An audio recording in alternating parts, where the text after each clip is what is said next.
Ladies and gentlemen, a new snapshot for Minecraft Java Edition 1.17, the Caves and Cliffs update has been released. Here is 21w10a coming to you with a Lush Caves biome, more developments of the deepslate family of blocks, and a huge update to the game's rendering technology. My name is slicedlime, I'm here to guide you through all the changes in this version. And let's start in the realm of world generation with those new Lush Caves biomes. The Lush Caves are an underground biome. They now exist just like the dripstone caves do for use in single biome worlds. They do not yet generate in the normal world types. If you just start a world, you won't see this, but if you want to play with them, go into the world type, select single biome, and then select Lush Caves as your one biome. In Lush Caves, you will have moss covering the floor and the ceiling. There are spore blossoms that grow from the ceiling, with their dripping particles and filling the air with particles around them. There are clay pools and clay floors with dripleaf plants growing out of them. And on the floor there are azalea bushes and flowering azalea bushes as well. There are cave vines in the ceiling, both in the moss and in the stone ceiling, with glowberries to light up the caves. There's another feature here. They are azalea trees that have the roots down into Lush Caves. So if you found an azalea tree on the surface or in another cave, you can follow the trace downwards along its root system down to a Lush Cave. In other world generation news, crack carvers that were introduced in the previous round of snapshots are now much less common. Where you would have cracks appear before, only 1 out of 4 places will now have a crack. There are a number of bug fixes as well. Water caves could cause land to be excessively flooded, that is fixed in this version, and some fixes have been done to the bottoms of caves. Lava now generates at the very bottom of noise caves, and lava lakes could generate exposed in caves before. That is now fixed. Also, you could sometimes see all the way down to bedrock in the bottom of the noise caves. That is also fixed. Some fixes to features as well. Fossils could generate floating in caves, that is fixed in this version. And the fossils in the deepest part of the underground would generate with coal ore, even though coal is not supposed to generate that far down anymore. That is now changed, so fossils in the lower underground in the deepslate layers generate with deepslate diamond ore instead of coal. There are also other tweaks to ore distribution. Here's a full image of that. There is now more emeralds in mountain biomes. The frequency of lapis lazuli ore has been increased, and speaking of that ore, there is now the deepslate version of lapis ore properly generating in deepslate. Frequencies of copper, gold, and redstone have all been decreased, and the diamond has been changed to generate in smaller blobs. Think up to 4 instead of up to 8 as before, but it is slightly more frequent now. However, the overall effect of this change still means that there is now less diamond ore than there was previously. Iron has been changed to it now generates lower down in the world, while previously it would start at level 32 and generate up to 48 blocks above that. That is all the way up to level 80.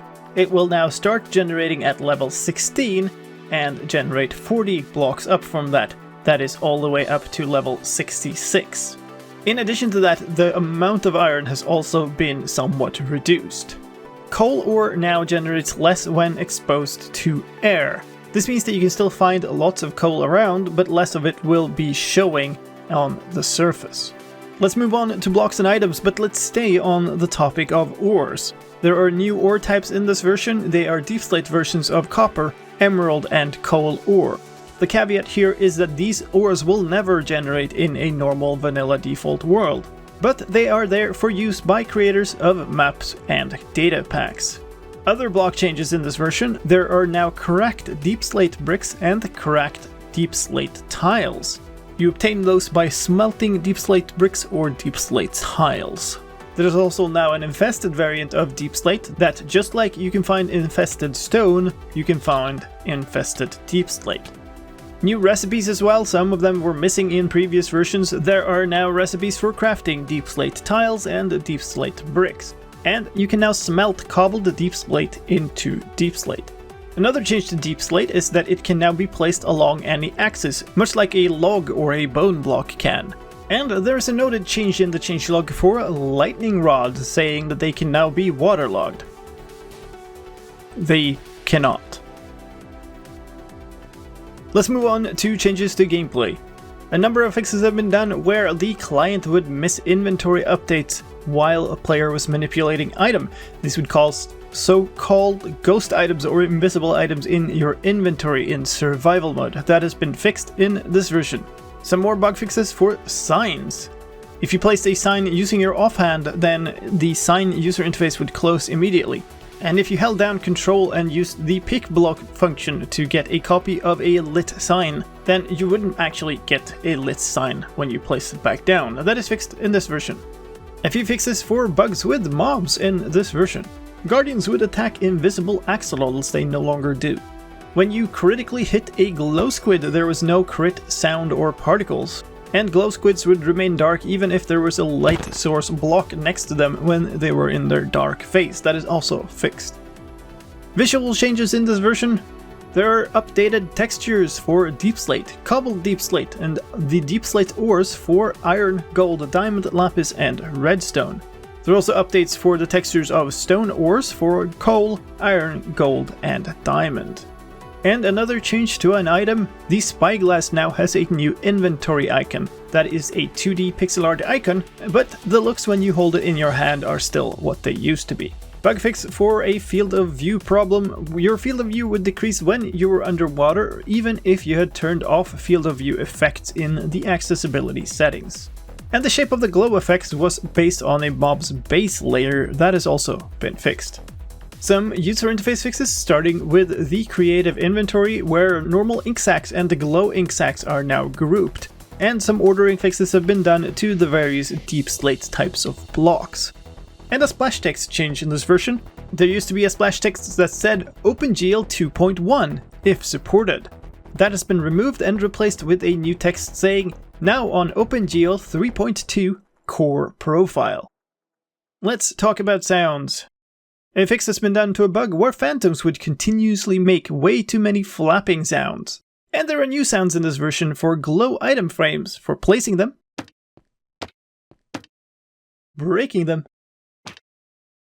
adding an item,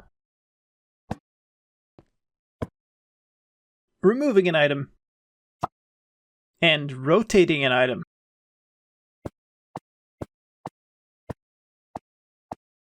A bug has also been fixed where subtitles would refer to glow item frames simply as item frames. Finally, let's talk about stability and performance.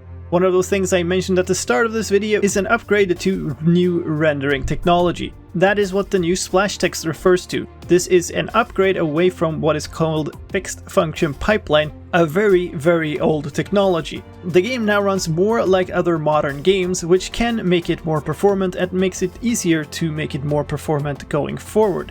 However, it also means that the system requirements might in practice be slightly higher. If you are running the game on a computer that is below the minimum specifications of the game, especially when it comes to your graphics card, then it might not work from this snapshot going forward. As always, this is a big change and it means that there is a big risk for newly introduced issues. If you find any such issues, please go and report them on the Minecraft issue tracker, and make sure to include as much information as possible about what system you are running into the issues on. As always, before reporting a bug, make sure that you search for any similar issues and add your information to already existing issues before posting new ones. Now, if you want to try this version but you don't know how to, then click on the link in the iCard on the video right now. That'll take you to a tutorial video about how to get and play a Minecraft snapshot. You can also find the same link in the video description. And that was it in terms of changes for this version. If you are interested in more technical changes for resource packs, data packs, and all of the new possibilities with this new rendering technology for resource pack creators, then stick around on the channel for the technical changes video that will be coming up after this one. As soon as it's out, I will put a link in the iCard here as well and in the video description. That's it for me this time. I hope you found this update video useful, and if you did, please help me out in return. Leave a like, share it with a friend, and why not post a comment down in the comment section below. And if you are interested in changes going forward for Minecraft Java Edition, then please subscribe to the channel. I make both technical and gameplay update videos for every new snapshot, pre-release, release candidate, and full release of the game. And of course, don't forget to hit the bell icon so YouTube actually tells you when the videos are out. All of those things will help me out in this grand lottery that is YouTube, especially appreciated right now as we're closing in on 50,000 subscribers. Thank you so much for watching, my name is slicedlime, and I'll see you next time.